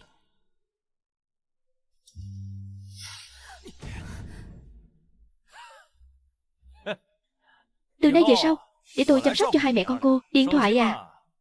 Không cần thiết. Dương Hạo Lượng, dù tôi có xuất viện hay là kết hôn thì cũng phải thưa với bà nội một tiếng. Anh không đưa điện thoại, tôi báo cho bà kiểu gì? Cô bớt giở trò này với tôi đi. Tôi biết cô muốn gọi điện thoại để báo tin chứ gì. Thế này đi, dù sao bà nội cũng đang ở bệnh viện. Trước khi xuất viện tôi sẽ đi gặp bà một lát. Nếu bà cụ không tìm thấy tôi không chừng sẽ báo cảnh sát đấy. Cô đe dọa tôi sao? Không phải anh muốn cưới tôi sao? Dù sao cũng phải thưa chuyện với bà nội trước chứ. Bà nội. Hi hi, nghe nói cháu bị thương rồi. Để bà xem cháu bị thương ở đâu nào. Bà nội, cháu không sao ạ? Tiểu Ngạn, mau chào bà cố đi. Cháu chào bà cố ạ. Cháu ngoan. Mẹ cháu tìm cháu khổ sở lắm đấy. Bà nội. Bà nội, sau khi cháu đi bà lập tức báo cho Lệ Tổng nhé. Bảo ngày ấy đến cứu cháu. Đừng hoảng hốt, tuyệt đối đừng để hắn ta phát hiện ra điều bất thường. Bà biết rồi. Bà nội, Cái đứa trẻ này lớn gần này rồi mà còn khóc lóc sướt mướt, sau này làm sao dạy dỗ Tiểu Ngạn được chứ? Bà nội, bà ở bệnh viện tĩnh dưỡng cho tốt nhé. Cháu và Tiểu Ngạn phải đi xa một thời gian. Bà nhớ chăm sóc tốt cho bản thân ạ. Đi xa? Đi đâu cơ chứ? Ba của Tiểu Ngạn muốn đưa mẹ con cháu về quê một chuyến, bà nội. Chuyện là thế này, cháu thân là một thằng đàn ông thì phải chịu trách nhiệm chứ ạ. Thế nên cháu dự định đưa Tiểu Ngạn và Hi Hi về quê để tổ chức đám cưới. Kết hôn sao? Thời gian cũng không còn sớm nữa. Chúng cháu phải đi rồi. Bà cứ nghỉ ngơi cho khỏe nhé. Có thời gian chúng cháu sẽ lại đến thăm bà. Đi thôi Tiểu Ngạn. Đi nào.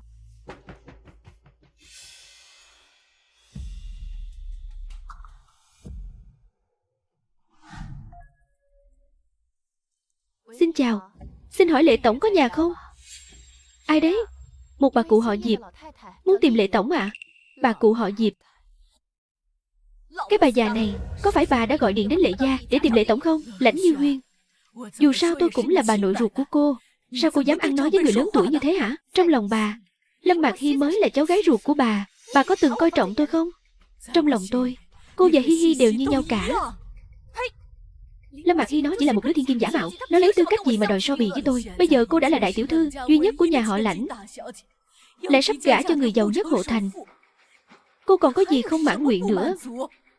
Bà già kia muốn ra mặt bảo vệ nó thì đúng là không muốn sống. Tôi tuyệt đối không để cô bắt nạt Hi Hi đâu.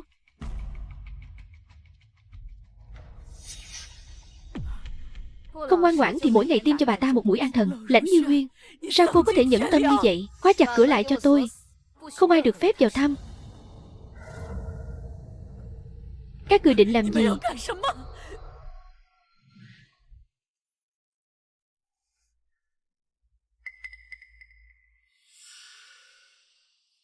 Vào trong đi. Trả đứa bé lại cho tôi. Ra là vậy sao?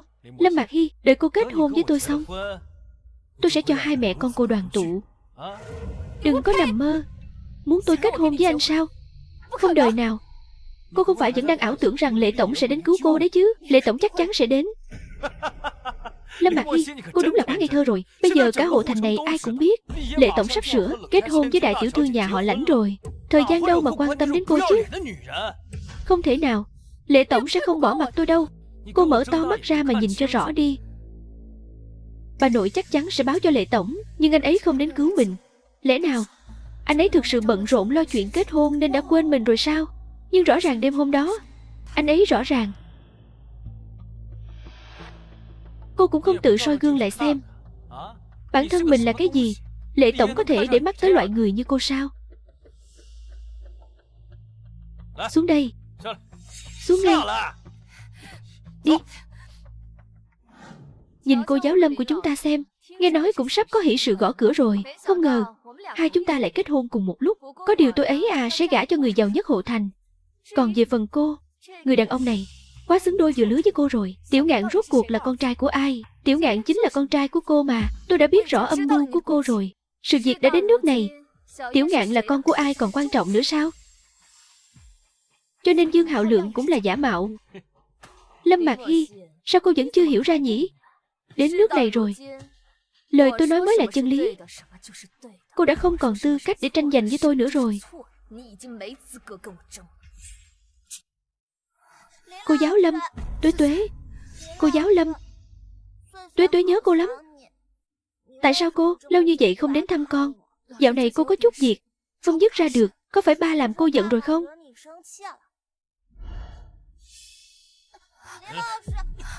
Lâm Mạc Hy, cô tự có con trai của mình, mắc mớ gì cứ phải ôm khư khư lấy con trai tôi thế hả? Dù sao Tuế Tuế cũng là con trai của cô không thể đối xử tốt với thằng bé một chút sao? Đó là con trai tôi muốn đối xử với nó thế nào là quyền của tôi, không đến lượt cô quản.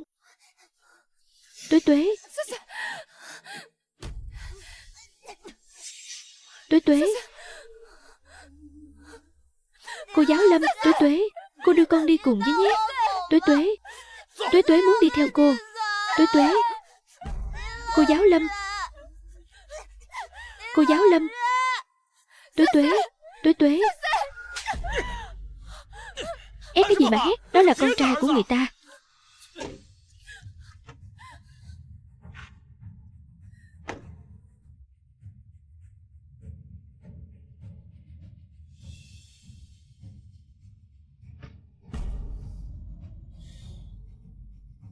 Chiếc xe gian đó dạo này cứ đậu ở quanh đây. Cậu đi điều tra xem. Rõ, thưa sếp. Lệ tổng, ngài chắc chắn không đoán được đâu. Chủ nhân của chiếc xe gian đó là ai? Là ai? Là chồng của cô giáo Lâm. À không đúng, là vị hôn phu của cô giáo Lâm. Vài ngày trước cô giáo Lâm đột nhiên xuất viện, rồi biến mất luôn. Bây giờ gã đàn ông này lại xuất hiện ở gần biệt thự Lệ gia. Hắn ta muốn làm gì chứ? Lúc tôi điều tra, đã thấy gã đàn ông đó đưa cô giáo Lâm đến trung tâm thương mại, còn thử cả giấy cưới nữa. Bọn họ không định kết hôn thật đấy chứ.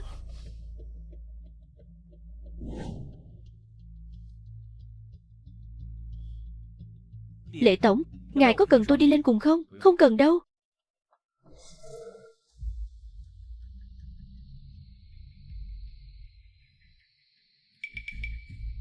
Tiểu Ngạn. Mẹ ơi. Sụt. Mẹ đưa con đi.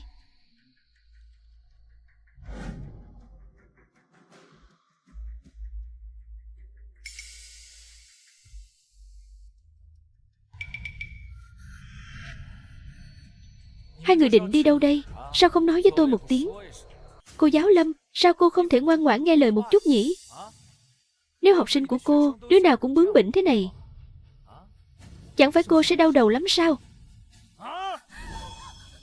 Ba ơi, con không dám nữa đâu ba ơi. Tôi xin anh đấy. Tôi cầu xin anh đừng làm hại thằng bé. Anh đừng làm hại Tiểu Ngạn. Nín ngay. Khóc nữa thì đừng trách ta. Vào trong.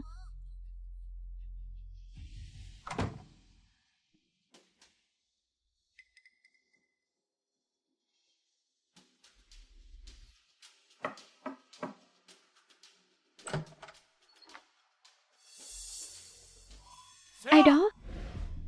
Không có ai đâu.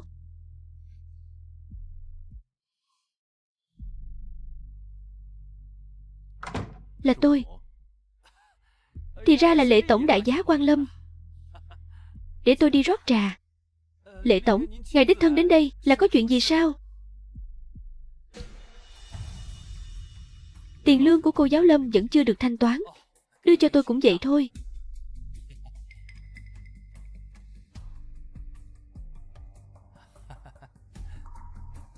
Tôi thấy hai người vẫn đang bận việc nên tôi xin phép về trước. Vậy để tôi tiễn ngài. Không cần. Đi thong thả nhé, Lệ tổng. Lệ tổng, ngài ra nhanh vậy sao? Mau cho người bao vây nơi này lại. Lệ tổng, có chuyện gì vậy? Cô giáo Lâm đang gặp nguy hiểm. Sếp của cô đối xử với cô không tồi nhỉ? Đích thân mang tiền đến tận cửa. Dương Hạo Lượng, thả tôi và Tiểu Ngạn đi. Tôi sẽ không báo cảnh sát đâu. Này, Lâm Mạc Hy, cô đã biết rõ Tiểu Ngạn không phải là con trai cô rồi, mà cô vẫn bảo vệ nó như vậy. Cô mưu đồ cái gì chứ? Tiểu Ngạn ở cùng anh chưa từng có được một ngày sống tử tế thì đã sao? Đó là con trai tôi. Tôi muốn đối xử với nó thế nào là quyền của tôi. Thằng bé đã nói hết với tôi rồi. Vốn dĩ nó đang đi cùng ba mẹ chơi đùa trong công viên. Chính anh đã bắt cóc thằng bé. Nhóc con này, xem ta xử lý mày. Dương Hạo Lượng, anh có còn là đàn ông không hả? Cô nói đúng thật đấy. Tôi lại cứ thích bắt nạt phụ nữ đấy. Bắt nạt cả trẻ con nữa. Buông tôi ra. Nói cho cô biết, sớm muộn gì cô cũng là người phụ nữ của tôi thôi. Chi bằng hôm nay gạo nấu thành cơm cho xong. Buông tôi ra, đồ tồi.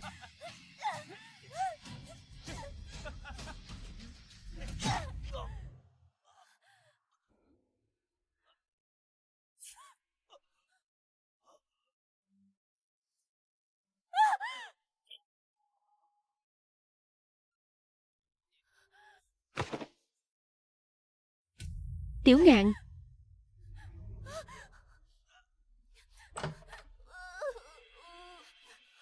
Tiểu Ngạn, đi theo mẹ. Cô yên tâm đi, gã đàn ông đó không sao đâu, không bị thương ở chỗ hiểm. Hơn nữa, dựa vào manh mối mà cô cung cấp, cảnh sát đã lần theo dấu vết, tóm gọn được đường dây bắt cóc trẻ em. Cô còn lập được công lớn đấy. Cảm ơn ngài.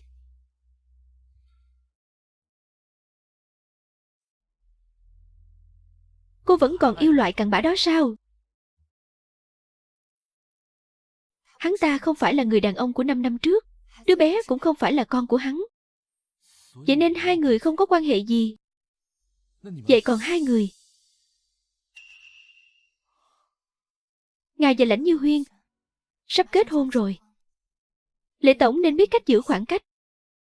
Để người khác nhìn thấy thì không hay đâu. Tôi xem kẻ nào dám ăn nói lung tung. Ngài không sợ, nhưng tôi sợ. Tôi đã quyết định rồi. Sẽ đưa Tiểu Ngạn và bà nội rời khỏi Hộ Thành.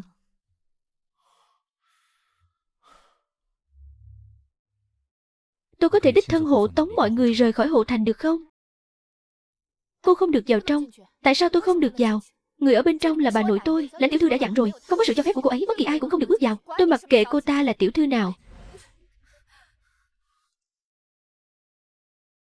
Cô có thái độ gì đấy hả? Lệ tổng, xin lỗi Lệ tổng, tôi không biết là ngài. Mở cửa ra. Vâng.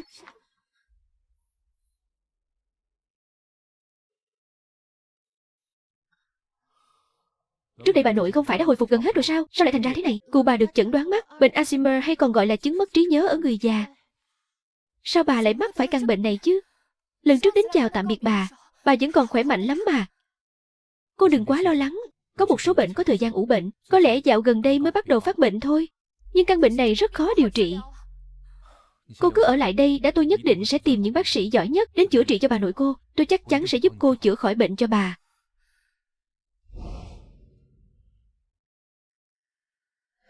Tên Dương Hạo Lượng này đúng là thành sự thì ít mà bại sự thì nhiều. Liệu Dương Hạo Lượng có khai chúng ta ra không? Nhỡ đâu Lệ tổng biết được chúng ta.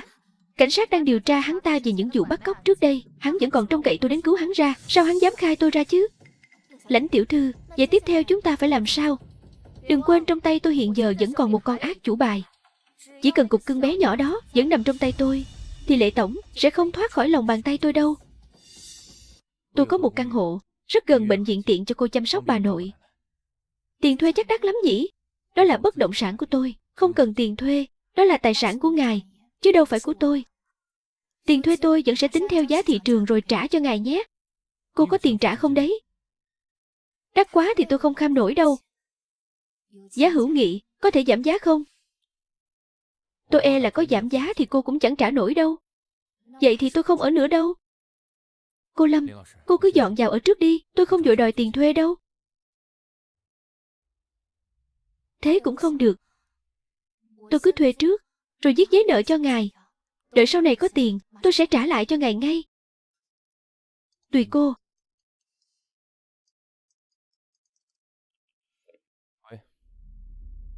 Sao cơ ạ? Đã khám bác sĩ chưa?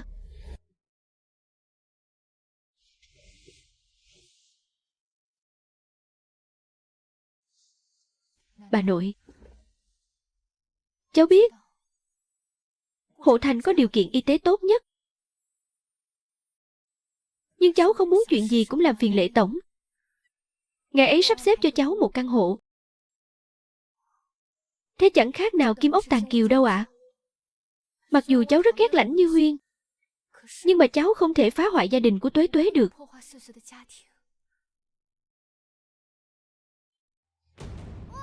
Có người. Tiểu Ngạn, sao thế con? Tuế Tuế, cô Lâm, đừng bỏ rơi con. Con xin cô, đừng bỏ rơi con mà. Tuế Tuế, không phải con đang ốm sao? Sao lại ở đây? Cô Lâm, con không bị ốm.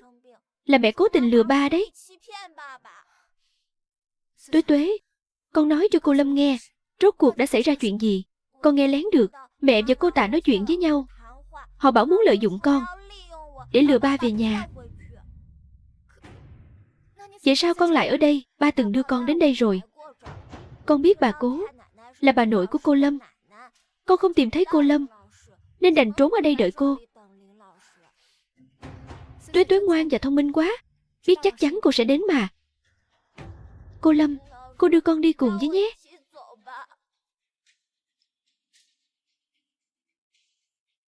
Không phải cô không muốn đưa con đi, mà là nếu cô đưa con đi, ba mẹ con sẽ lo lắng lắm. Con không muốn về đâu. Mẹ không thích con. Mỗi lần ba không có nhà, mẹ và cô Tạ lại đánh con, còn dùng kim đâm vào ngón tay con nữa. Con đau lắm. Mẹ ơi, mẹ đưa em đi cùng đi mà. Ngày trước con cũng bị ba đánh, thê thảm lắm luôn. Đưa đi.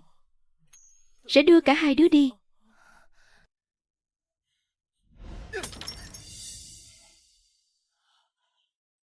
Lệ tổng đã tìm khắp trong ngoài biệt thự rồi ạ. Không thấy tiểu thiếu gia đâu cả. Tìm lại.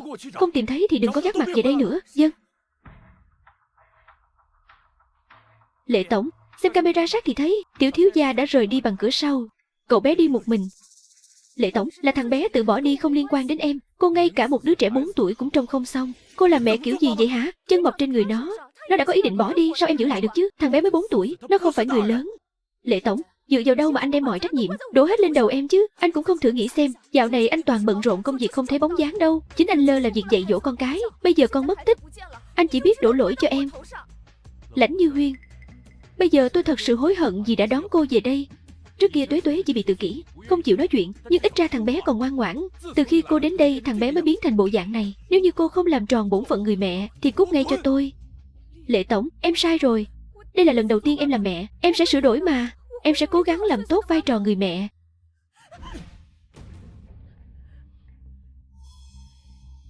Cái thằng nhóc con này thật đáng ghét. Đợi đến khi bà đây gả cho Lệ tổng, mang thai đứa con ruột thịt, bà đây sẽ đích thân xử lý ngươi. Lãnh Như Huyên thật sự càng ngày càng mất nhân tính rồi. Bà cãi lý với cô ta liền sai. Y tá tiêm thuốc cho bà, nghe nói mũi tiêm đó lại là thuốc an thần, cho nên bọn họ nói bà bị đãng trí tuổi già là do tác dụng của thuốc an thần sao? Dù sao thì phân nửa thời gian bà đều trong trạng thái mê man. Quả thực là thần trí không tỉnh táo. Tại cháu không tốt, cháu đã không bảo vệ tốt cho bà. Con bé khờ này là bà nội vô dụng rồi. Vốn dĩ bà nghĩ có thể báo cho Lệ tổng đến cứu cháu, không ngờ vẫn để cháu và Tiểu Ngạn phải chịu không ít khổ cực. Bà nội, ý của bà là bà chưa hề báo cho Lệ tổng sao? Bà đã gọi điện thoại rồi, nhưng Lệ tổng không có ở nhà. Sau đó Lãnh Như Huyên liền xông đến bệnh viện khống chế bà nội. Trong lòng bà lúc đó lo sốt gió lên, mà lại hết cách. Hóa ra là cháu đã hiểu lầm Lệ tổng.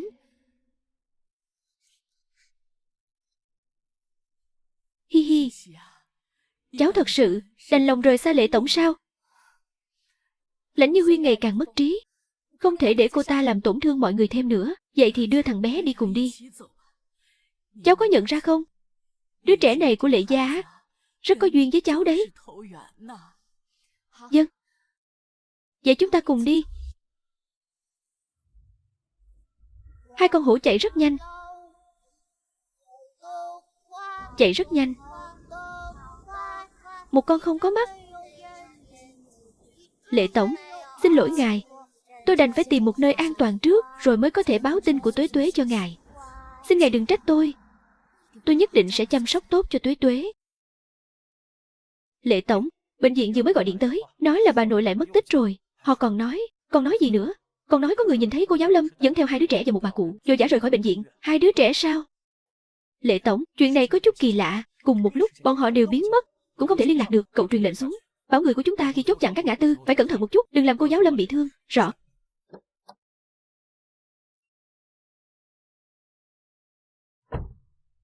Oản tù tì. Oản tù tì.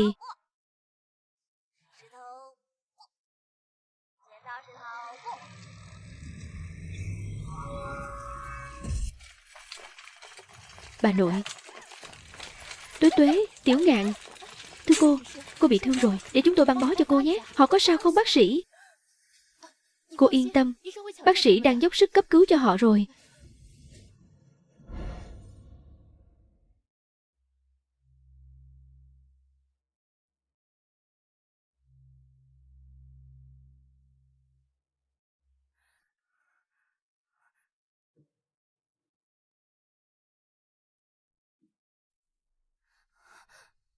Bác sĩ, tình hình của họ sao rồi? Có hai người đã qua cơn nguy kịch, nhưng trong đó có một bé trai mang nhóm máu hiếm RH. Ngân hàng máu của bệnh viện chúng tôi không đủ trữ lượng. Bây giờ tình hình khá là nguy cấp. Nhóm máu hiếm sao? Tôi chính là nhóm máu hiếm đó. Cô mang nhóm máu đó sao? Tôi mang nhóm máu RH. Hãy lấy máu của tôi. Hãy cứu đứa bé. Đi theo tôi.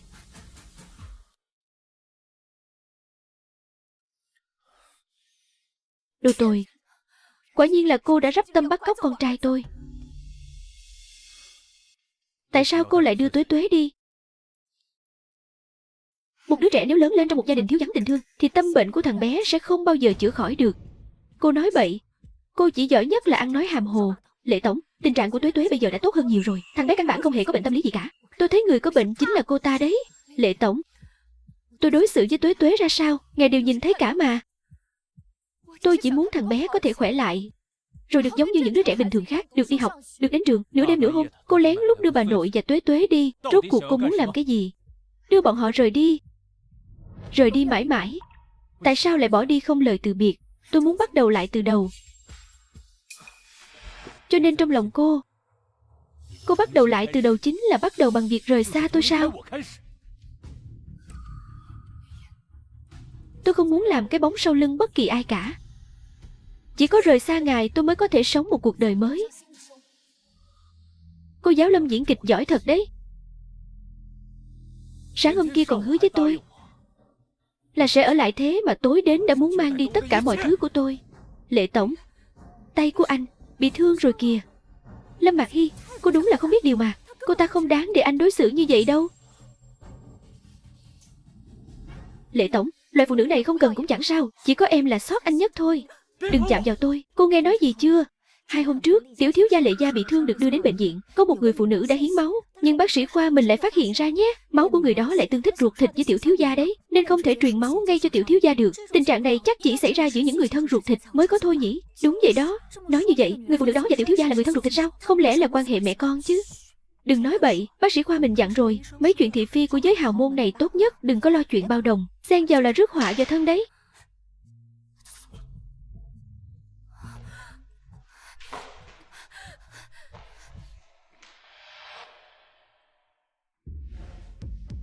Y tá ơi, đứa trẻ nằm ở phòng bệnh này đâu rồi? Thằng bé vừa mới xuất viện rồi ạ.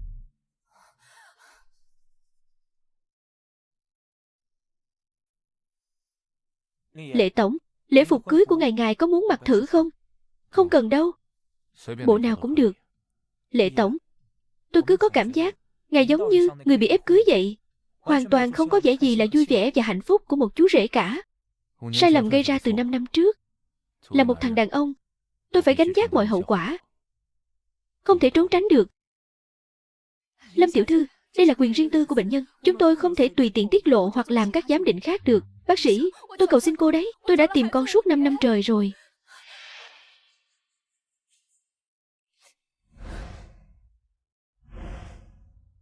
Cô làm cái gì vậy? Cô mau đứng lên đi.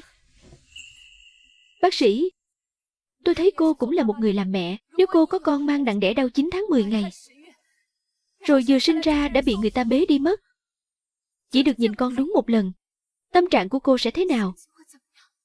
Lâm tiểu thư, cô và con mình thực sự chỉ mới gặp nhau một lần, chỉ đúng một ánh mắt thôi sao? Chỉ một ánh nhìn dội dã năm ấy, cả đời này tôi cũng không thể nào quên. Đó cũng chính là động lực chống đỡ để tôi tiếp tục sống. Cô đứng lên trước đi. Nếu muốn chắc chắn thì bắt buộc phải làm xét nghiệm huyết thống. Càng nhanh càng tốt.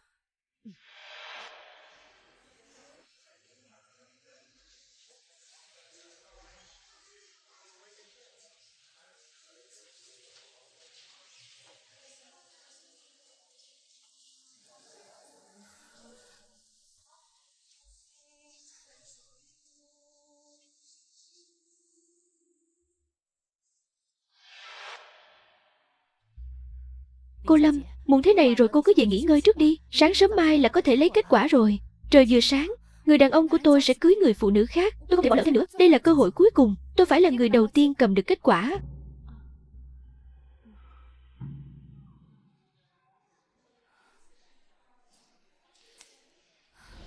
Cô Lâm, có kết quả rồi.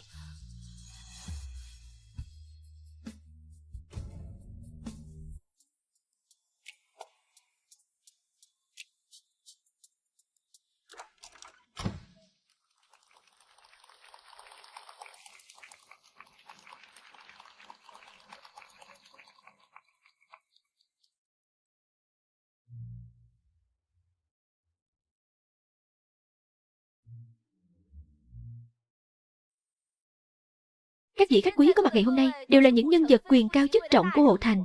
Cảm ơn mọi người đã đến tham dự hôn lễ của tôi và Lệ tổng. Bắt đầu từ hôm nay, Lãnh Như Huyên tôi chính là Lệ phu nhân của Lệ gia ở Hộ Thành. Tôi chính là người phụ nữ duy nhất của Lệ tổng. Lại tắt đường ở đây rồi. Bác Tài ơi, bác chạy nhanh thêm chút nữa được không? Cô gái à, không phải tôi không muốn chạy nhanh, mà là phía trước kìa kẹt không nhúc nhích được luôn. Tiêu rồi, không biết có kịp nữa không đây? Cô gái này, cô vội vàng như vậy, là định đi đâu làm gì thế? Người đàn ông của cháu sắp cưới người khác rồi, cháu phải đi cướp rễ. Cháu phải giành lại người đàn ông của đời mình. Cô đi cướp rễ á? Cô gái đúng là nữ trung hào kiệt nha. Thế này đi, trong cốp xe của tôi có một chiếc xe đạp dự phòng. Cô lấy mà dùng, biết đâu vẫn còn kịp đấy. Dạ được, cháu cảm ơn bác Tài. Xin lỗi cô, tôi thực sự không thể kết hôn với cô. Lệ tổng, anh đừng đùa nữa mà. Hôm nay ở đây còn có các bậc trưởng bối của Lệ gia, Lãnh Như Huyên. Tôi không yêu cô, cho dù cô có là mẹ ruột của Tuế Tuế đi chăng nữa, tôi cũng không muốn dối lòng mà cưới cô. Có phải làm gì cô ta không?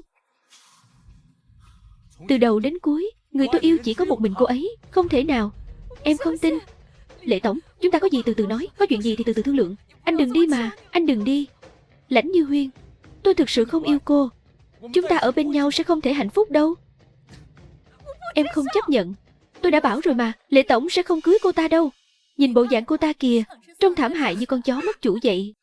Từ nay về sau á, cô ta chính là trò cười lớn nhất của Hộ Thành chúng ta. Lệ tổng sẽ cưới tôi. Tôi chính là Lệ phu nhân. Tôi mới đích thị là Lệ phu nhân.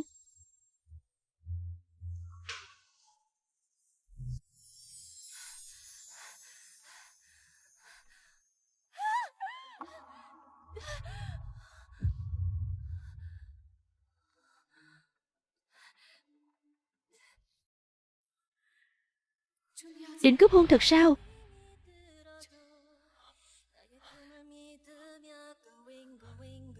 Cô giáo Lâm,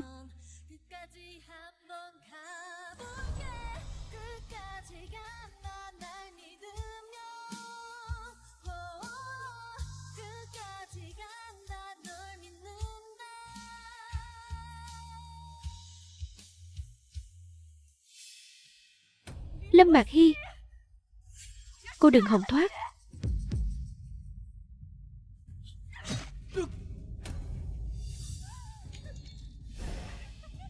Tôi sẽ không tha cho cô. Lệ tổng, không tha cho cô. Lệ tổng, anh đừng nói gì cả. Em đưa anh đến bệnh viện trước. Cô giáo Lâm, đừng rời xa anh. Anh thật sự chỉ muốn cưới em. Em cũng vậy. Đời này kiếp này, em không gả cho ai ngoài anh. Cô giáo Lâm, chúng ta đừng bận tâm đến quá khứ nữa có được không? Đã yêu nhau rồi thì cứ yêu thôi. Chúng ta hãy sống thật hạnh phúc bên nhau. Đồ khờ này, 5 năm trước chúng ta đã thuộc về nhau rồi.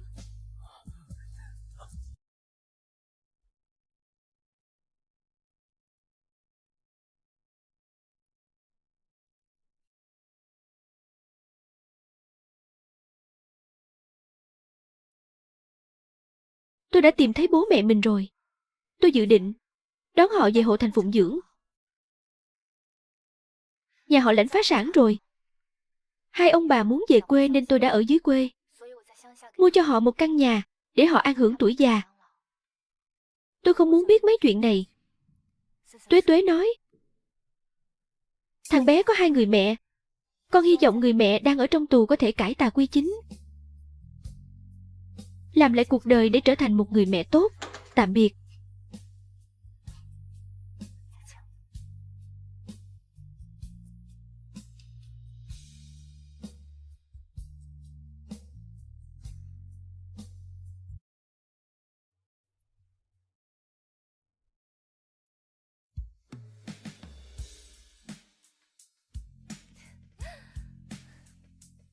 Cô giáo Lâm, sau này em đi đứng cẩn thận một chút có được không? Đừng quên là trong bụng em đang còn một sinh linh bé bỏng nữa đấy. Đúng đó cô giáo Lâm, mẹ phải chú ý một chút, không được chạy nhảy lung tung đâu, kẻo làm em gái con giật mình. 2 ba con còn dám lên mặt dạy cô giáo Cơ đấy. Có phải muốn bị phạt úp mặt vào tường không hả? Báo cáo cô giáo. Bài tập hôm nay con đã làm xong hết rồi ạ. Báo cáo cô giáo. Công việc hôm nay của anh cũng đã giải quyết xong xuôi rồi. Để em về, kiểm tra từng người một. Đi thôi. Con xong đời rồi. Cô giáo Lâm sắp kiểm tra bài tập của con kìa. Ba mới xong đời ấy. Cô giáo cũng sắp kiểm tra công việc của ba kìa. Hai ba con còn lề mề cái gì thế? Cô giáo Lâm này, sắp đến kỳ nghỉ hè rồi. Chúng ta có phải cũng nên tổ chức hôn lễ rồi không? Lễ tổng à, anh Đường Đường là người giàu nhất Hộ Thành. Một năm mà tổ chức đám cưới tận 2 lần không sợ người ta cười sao? Cưới vợ mà, có gì mà phải xấu hổ.